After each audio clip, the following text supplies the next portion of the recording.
It's the final rally before the biggest marijuana vote ever in San Diego. And for this group, the stakes couldn't be higher, no pun intended.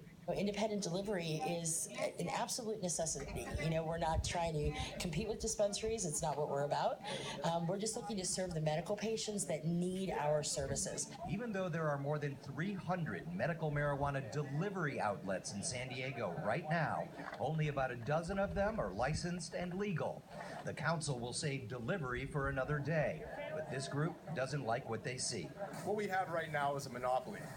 We have a handful of operators basically controlling the entire medical cannabis and, in the future, recreational cannabis here in the city of San Diego. Since California voters legalized marijuana last November, each city has to create their own set of rules within the state guidelines. Today is that day, much to the disappointment of San Diego's police chief, who wants to set the clock back 20 years and outlaw pot completely.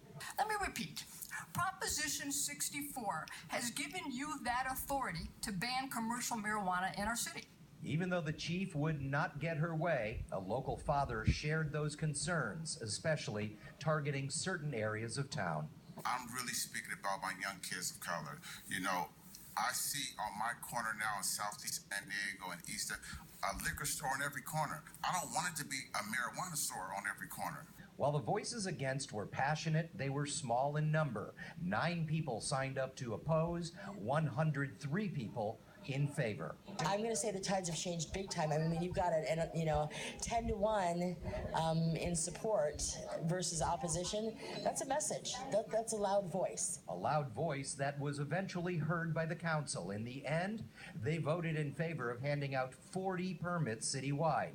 Permits that will regulate the so-called supply chain, the growing, processing, testing, and distribution. San Diego's really turned into a leader in the industry at this point.